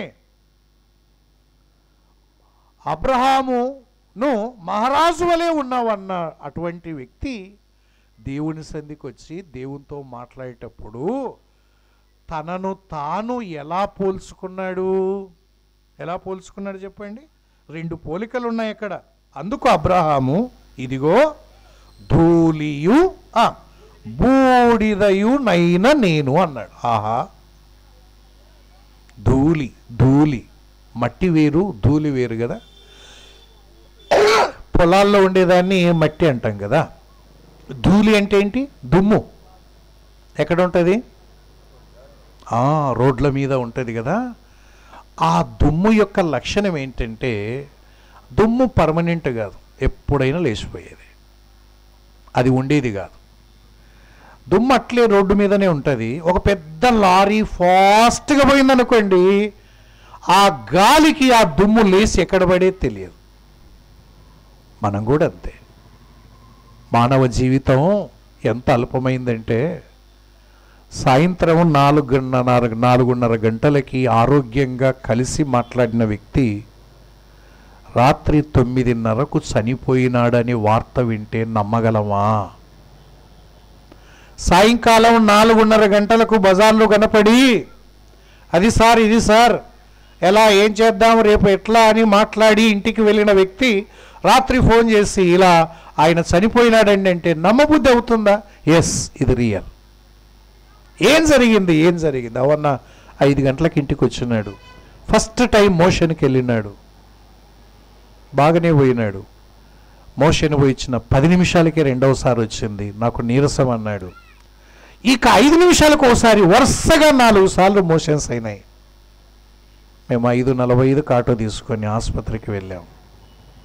దారిలో మోషన్స్, పరుగున వెళ్ళాం. వాళ్ళు డాక్టర్లు అన్నీ చేశారు, కానీ 9:30 గంటలకు కన్ను మూసాడు. ఒక్క మోషన్స్ అన్నటువంటివి విపరీతంగా ఒకదాని తర్వాత ఒకటి వచ్చేసరికి దేహములో మొత్తము నీరంతా కోల్పోయి ప్రాణం విడిచిపోయినాడు. ఇది నిజంగా దుమ్ములాగా అనిపిస్తుంది కదా జీవితం. ఒక్కసారి ఫాస్ట్గా వస్తే నిలబడగలమా తట్టుకొని? ఏదైనా సరే అటువంటి జీవితం. దుమ్ము ధూళి వంటి వాడని అన్నాడు. రెండవది బూడిద ముందు స్వరూపం ఏంటో తెలుసా? బూడిద కావడానికంటే ముందు రాత్రిపూట పొయ్యిలో ఎర్రగా కనకనలాడే నిప్పులాగా ఉన్నవి, ఇంతింతలావు నిప్పులు. ఎవరు ఏ వ్యక్తి దగ్గరికి వెళ్ళేవాడు కాదు, అంత వేడికి తట్టుకోలేక అంత ప్రభావాన్ని చూపిన నిప్పులు తెల్లవారేసరికి తెల్లగా మారిపోయి గుప్పెడు బూడిద ఎక్కడ నిలబడుతుంది? పొయ్యిలో. ఉదయకాలం లేవగానే మళ్ళీ చేట చీపుడు తీసుకొని ఆ బూడిద ఎత్తుకొని వెళ్ళి ఆ దిబ్బలో పడేసి వస్తారు. జీవితం అంతే. నువ్వు జిల్లాను ప్రభావితం చేసిన, దేశాన్ని ప్రభావితం చేసిన, ప్రపంచాన్ని ప్రభావితం చేసిన ఒక్కరోజు జీవితం ఇంతే, కుప్పెడు బూడిద. అర్థమవుతుందా? పురుగు వంటి యాకోబు అని పిలిస్తేనే ఏమంత తక్కువనా? నిజమే, యాకోబును మాత్రమే కాదు, దావీదు కూడా అన్నాడు, నేను నరుడను కాను పురుగును అన్నాడు. ప్రభునందు ప్రియులారా, ఎన్నో పోలికలు ఉన్నాయి వాక్యం. అయితే ఈ పురుగు లాంటి యాకోబుకు దేవుడు చేసిన ఒక 4 కార్యాలు అలా ఒక చూద్దాం. చూడండి ఏం చేశాడు. ఏం చేశాడు? మానవుడు తన గురించి తనకు చక్కటి అవగాహన ఉండాలి. దేవుని గురించిన కూడా అవగాహన చక్కగా ఉంటేనే మన ప్రవర్తన కూడా సరిగ్గా ఉంటుంది. ఓవర్ ఎస్టిమేషన్ చేసుకోవడం కానీ అండర్ ఎస్టిమేషన్ చేసుకొని కానీ జీవితాల్ని పాడు చేసుకుంటున్నారు. పిల్లి అద్దంలో చూసుకుంటే పిల్లి లెక్కనే కనపడాలి. పులి లెక్క కనపడింది అనుకోండి, నీ ఎస్టిమేషన్ చాలా ఓవర్ ఉంది. పిల్లి పిల్లిలాగా కనపడాలి, పులి పులిలాగానే కనపడాలి. అర్థమవుతుందా? మన జీవితాల్ని పరిశీలించుకుందాం రండి. ఒకేలా చూద్దాం. 41వ అధ్యాయం 14వ వచనం చూడండి. 41:14 యెషయా గ్రంథం అన్న 14. పురుగు వంటి యాకోబు, స్వల్ప జనమగు ఇశ్రాయేలు, భయపడకుడి, నేను నీకు సహాయం చేయుచున్నాను అని యెహోవా సెలవిస్తున్నాడు. నీ విమోచకుడు ఇశ్రాయేలు పరిశుద్ధ దేవుడే. ఈ పురుగు వంటి యాకోబుతో అన్నాడు, నేనెవరినో తెలుసా? నీ విమోచకుడను. విమోచకుడు అంటే విడిపించువాడు. విమోచకుడు. ఎవరైనా పురుగును విడిపించిన వాళ్ళు ఉన్నారా ఈ లోకంలో? నేను మళ్ళీ చెప్తాను, దేనికైనా అంతో ఇంతో విలువ ఇస్తారు, కానీ అస్సలు విలువలేని బతుకేంటి? పురుగే. అప్పుడప్పుడు పేపర్లో చూస్తుంటాం, ఒక రైతు నెమలిని కాపాడి అటవీ శాఖ అధికారులకు అప్పగించెను. బాగుంది. కుందేలును కాపాడిన వాళ్ళను కూడా చూసినాం.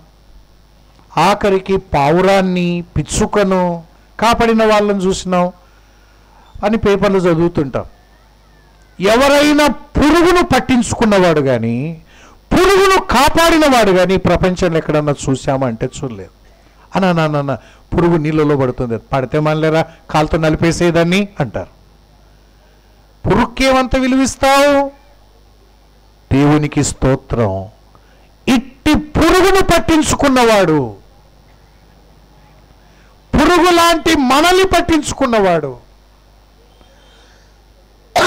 నాశనానికి వెళ్ళకుండా విడిపించటానికి ఇష్టపడినవాడు. నిజమే, ఈ పురుగులను ఎవరు పట్టించుకోరండి. ఎవరు పట్టించుకుంటారు? కానీ దేవుడు పట్టించుకొని ఈ పురుగులాంటి మన కొరకు ఆయన పరలోకమును వదిలిపెట్టి మన దగ్గరికి వచ్చాడు. ఆ దేవుని ప్రేమను చూడండి. ఈ పురుగును విమోచించటానికి, ఈ పురుగును రక్షించటానికి పరలోకము నుండి భూలోకానికి దిగి వచ్చిన దేవుడు. ఈ రాత్రి వేళ నిన్ను విడిపించటానికి, నన్ను విడిపించటానికి విమోచన. విమోచన అంటే ఒక్క వచనం చదివి ముందుకు పోదాం. ఎఫెసీ పత్రిక 1వ అధ్యాయంలో ఒక అర్థం చూసి ముందుకు సాగుదాం. 7వ వచనం చూద్దాం. దేవుని కృపా మహదైశ్వర్యమును బట్టి ఆ ప్రియుని యందు ఆయన రక్తం వలన మనకు విమోచనము. మనకు విమోచనం అనగా మన అపరాధములకు క్షమాపణ మనకు కలిగినది. ఒకటే ఒక మాట, విమోచనం అనే పదం ఒకవేళ పెద్ద పదం అయితే దాన్ని భక్తుడు ఇలా వివరించాడు. విమోచనము ఈజ్ ఈక్వల్ టు అనగా ఏంటి చెప్పండి? అపరాధములకు క్షమాపణ. అంతే. తప్పులను క్షమించడం, పాపములను, అతిక్రమములను క్షమించడమే విడిపించబడ్డం. అంతే, ఏమి లేదు. ఒకవేళ క్షమించబడకపోతే శిక్ష ఉంది, క్షమించబడితే శిక్ష లేదు. మన గొప్పతనం ఏంటంటే మన అతిశయం ఏంటంటే నా పాపములకు క్షమాపణ దొరికి ఉన్నది. అంతే. నా పాపాలు క్షమించబడ్డాయి, నేను విమోచించబడిన వాడను, విడిపించబడిన దానను అనేది మన ఆనందానికి ప్రధాన కారణం. ఇది శాశ్వతమైన ఆనందానికి దారితీసే కారణం. ఉదయకాలం లేవగానే నేనెవరు అంటే, నేను యేసయ్య చేత విమోచించబడిన వాడను. ఆహా ఏమి నా భాగ్యము, ఆహా ఏమి నా ధన్యత. మంటి పురుగుకు మహిమకు పాత్రులు చేసిన యేసయ్యను స్తుతించకుండా ఉండగలమా? ఎవరైనా ఈ విమోచన లేకపోతే ఈ రాత్రి ఆలోచన చేయండి. ఈ జీవితం ముగియకముందే నిన్ను విడిపించటానికి తన రక్తాన్నంతా కలవరి సిలువలో కార్చిన యేసయ్యను అంగీకరించడం, అంగీకరించకపోవడం అది నీ నిర్ణయమే, బలవంతము లేదు.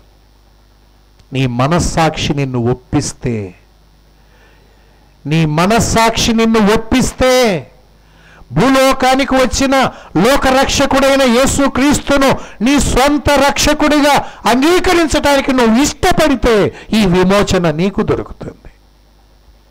క్రీస్తు యేసునందున్న వారికి ఏ శిక్ష విధి లేదు. అది మన ధన్యత, అది మన సంతోషం.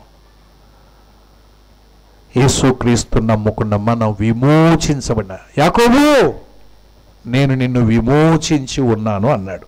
ఇది మొదటి కార్యం, యాకోబుకు చేసిన కార్యం. ఆనాడు యాకోబును ఐగుప్తులో నుంచి విడిపించాడు.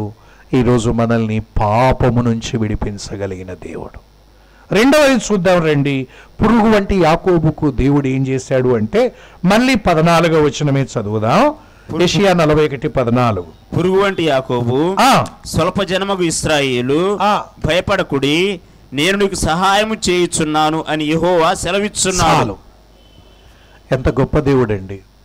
యాకోబు నేను నీకు సహాయము చేయుచున్నా.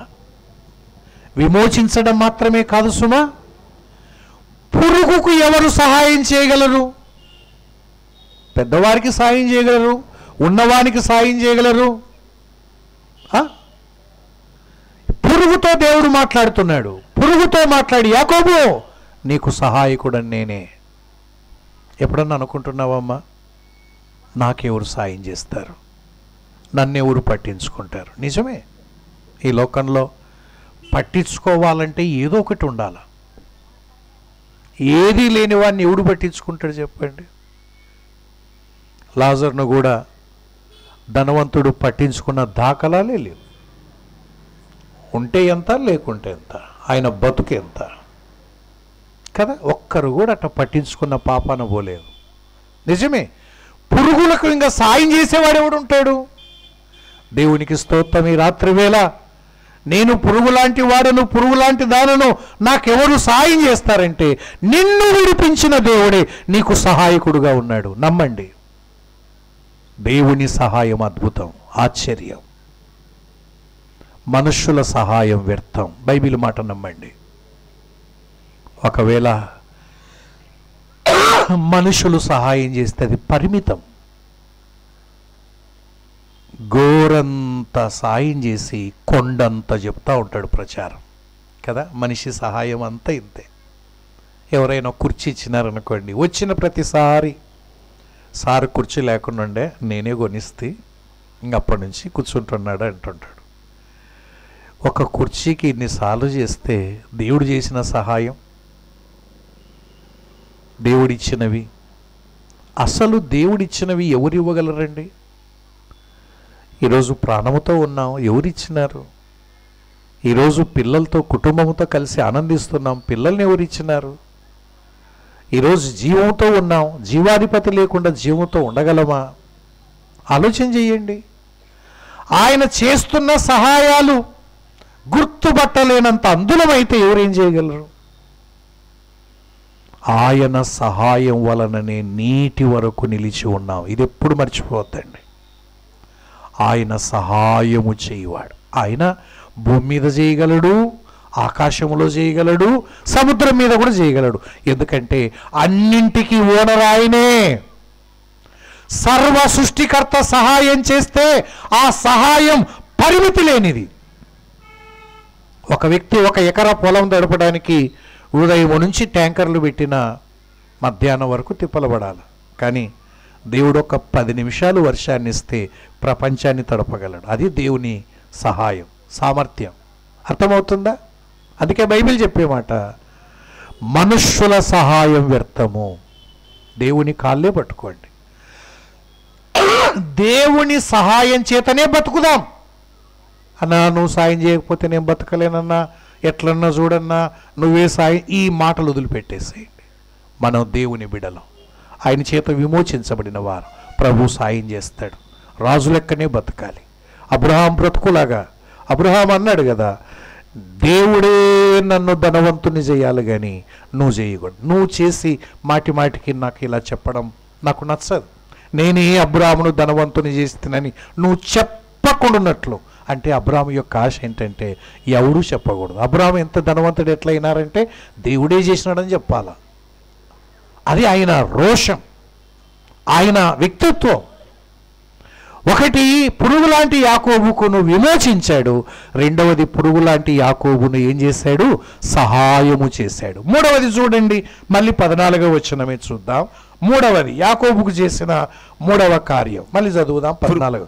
పురుగు లాంటి యాకోబు స్వల్ప జనమగు ఇశ్రాయేలు. చాలు, ఇక్కడ 2 పేర్లు కనిపిస్తున్నాయి కదా. యాకోబు అన్నాడు, మళ్ళీ రెండవసారి ఇశ్రాయేలు అన్నాడు. 2 పేర్లు ఒకరివే కదా. యాకోబు ఆయన పేరైతే దేవుడు పెట్టిన పేరు ఇశ్రాయేలు. యాకోబును ఇశ్రాయేలుగా మార్చినవాడు, మోసగాడిని రాజకుమారుడిగా తీర్చిదిద్దినవాడు. దీన్ని ఏమంటామంటే రూపాంతరపరిచే దేవుడు. యాకోబును రూపాంతరపరిచాడు. ఈ రాత్రి వేళ మన బ్రతుకులు కూడా మార్చగలిగిన దేవుడు, రూపాంతరపరచగలిగిన దేవుడు మన ప్రభు. ఒకప్పుడు మన మాట కటువు, మన జీవితం, మన ప్రవర్తన. ఈనాడు ఈరోజు ఉన్నాము అంటే ఆ రూపాంతరం. అందుకే కదా రూపాంతరము చెందాలి అంటే బట్టలు మారితే ఇట్లా మారవు. పౌలు అన్నాడు కదా, మీ మనస్సు మారి రూపాంతరము చెందడు.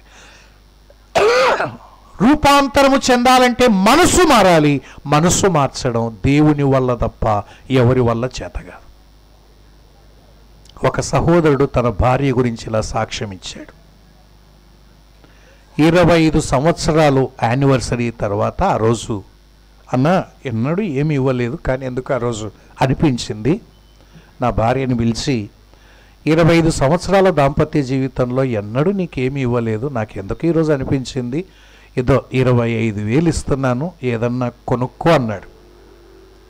అంటే అన్న నా భార్య మళ్ళీ అది నా చేతిలో పెట్టి, ఇప్పుడు ఎందుకండి, నా వయసు ఎంత, నేను ఏం పెట్టుకుంటే నా అందం పెరుగుతుంది, నాకు ఎప్పుడో నా మనసు మారిందండి.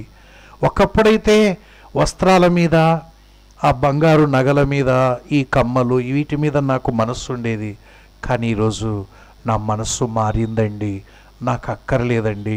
ఈ 25,000 తీసుకొని వెళ్ళి ఆ పక్కన గ్రామంలో వాళ్ళు మందిరాన్ని కట్టుకుంటున్నారట కదా, వాళ్ళకి ఇచ్చేసేయండి, ఆ దేవుని పనిన్న పూర్తవుతుంది అనిందట. అప్పుడు నాకు అర్థమైందన్న, నా భార్య మనస్సు మారింది, మనస్సు మారింది. నీ మనస్సు నా మనస్సు అసహ్యమైన గొంగలి పురుగు అందమైన సీతాకోచిలకగా మారినట్టుగా మన బ్రతుకులు మారాలి. అలా మార్చబడే స్థలమే దేవుని సంఘం. దేవుని సంఘములో ఉంటే మన బ్రతుకులు కూడా ఇలా మారుతాయి. మన మనస్సు మారుతుంది. ఈ లోకపు ధనం మీద, లోకపు అంశాల మీద ఒకప్పుడు మనకుండే మనస్సు క్రమంగా మారిపోయి ఇవి నాకు వద్దు అనే స్థాయికి దేవుడు నిలబెడతాడు.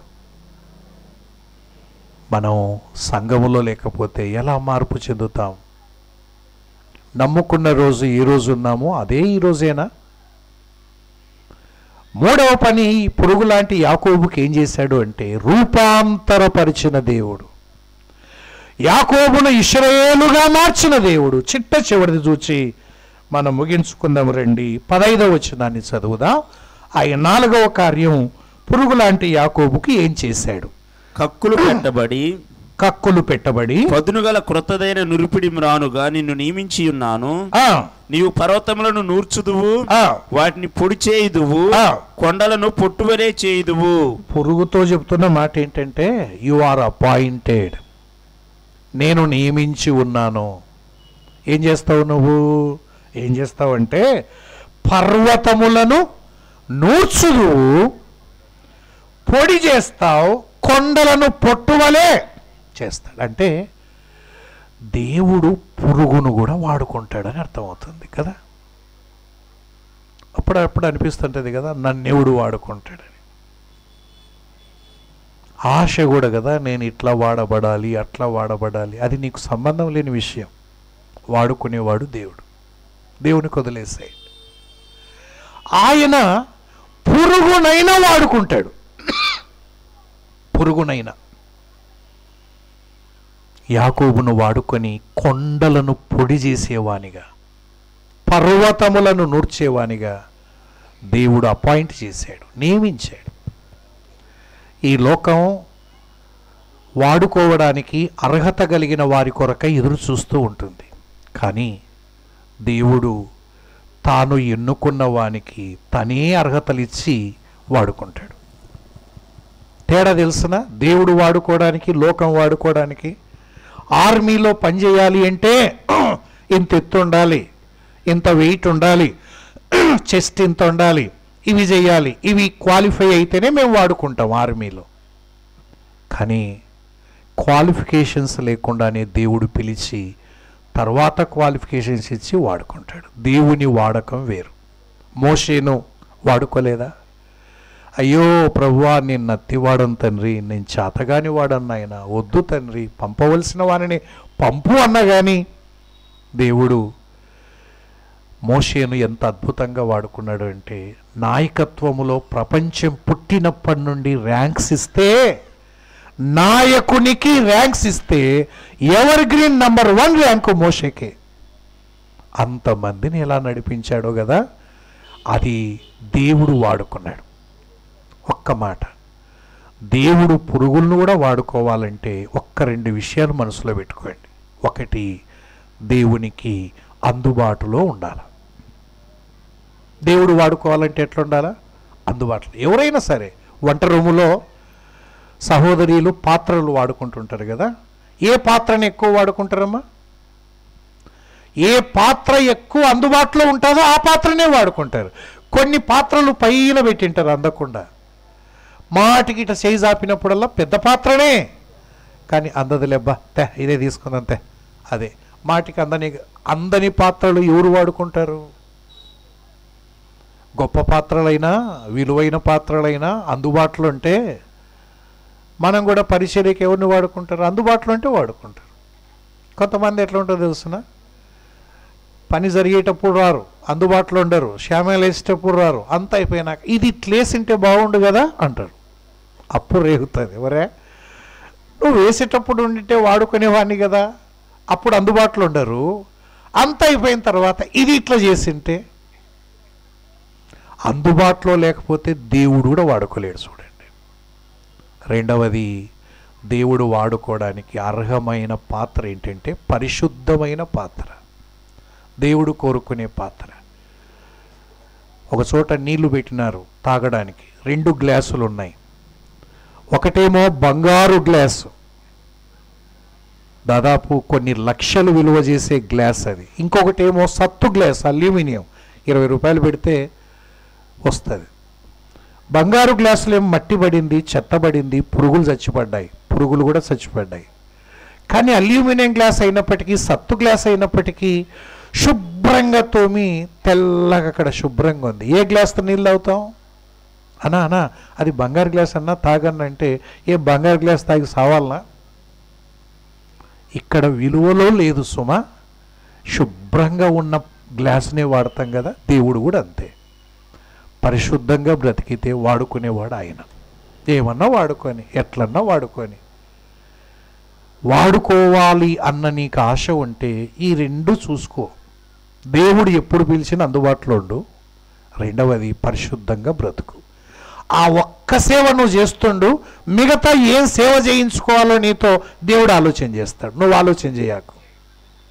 మనం చేయాల్సిన సేవ మనం చేస్తే మన చేత ఏం సేవ చేయించుకోవాలనో దేవుడు చేయించుకుంటాడు. మనం చేయాల్సిన సేవ పరిశుద్ధమును సజీవ యాగముగా మన శరీరములను ఈ సేవ చేస్తే చాలు. దేవుడు ఏం సేవ చేయించుకుంటే ఆయన ఇష్టం. పురుగులాంటి యాకోబుకు 4 కార్యాలు చేశాడు. 1 విమోచించాడు, సహాయం చేశాడు, రూపాంతరపరిచాడు, వాడుకున్నాడు. దేవుడి మాటలు మన కొరకై ఆశీర్వదించునుగాక. ఆమేన్.